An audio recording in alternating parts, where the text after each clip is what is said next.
అందరికీ నమస్కారం.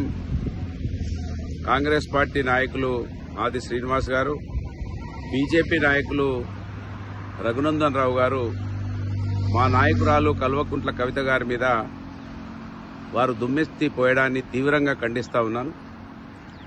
మా నాయకురాలు కవిత గారు బీసీల గురించి మాట్లాడుతూ ఉన్నదంటే మీకెందుకు అక్కసో ఒక విషయాన్ని నేను మిమ్మల్ని అడగదలుచుకుంటా ఉన్నాను. ఎందుకంటే బీజేపీ కాంగ్రెస్ పార్టీలు ఎప్పుడు కూడా బీసీల అభ్యున్నతి కోసం పనిచేయలేదంటానికి చరిత్ర చెప్తా ఉన్నది, చరిత్రలో లిఖించబడ్డది. ఆనాడు నెహ్రూ గారు కావచ్చు, ఇవాళ మోదీ గారు కావచ్చు.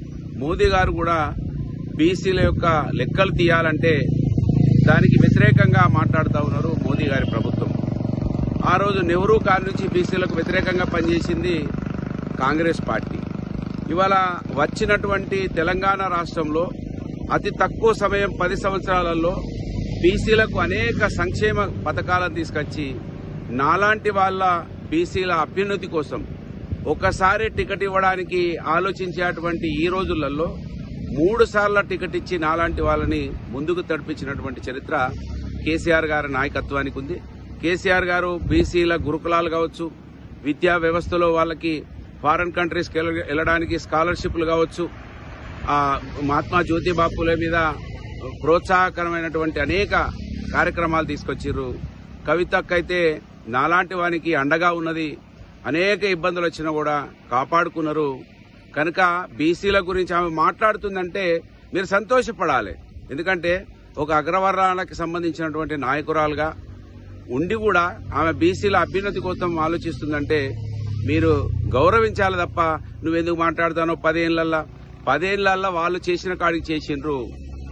ఈ 78 స్వతంత్ర భారతదేశంలో మీ 2 పార్టీలే దేశాన్ని సింహభాగంలో పరిపాలించినాయి. మీరే ఒకవేళ ఆలోచించి ఉంటే ఇవాళ ఇంకా మాకు ఈ దుస్థితి రాకపోయేది కదా అని నేను ఇవాళ మిమ్మల్ని అడుగుతా ఉన్నాను. ఈ ఆది శ్రీనివాస్ గారి మాటల్ని, రఘునందన్ రావు గారి మాటల్ని తీవ్రంగా ఖండిస్తున్నా. మీ అగ్రవర్ణాలు ఇంకా మా వాళ్ళకి ఎవరు మాట్లాడినా మేము గౌరవిస్తాం. మీరు మాట్లాడండి, మీ కేంద్ర ప్రభుత్వాన్ని మెడలు వంచండి, మోదీ గారిని అడగండి, కులగణన చేయాలి, దామాషా పద్ధతిలో రిజర్వేషన్లు ఇవ్వాలి.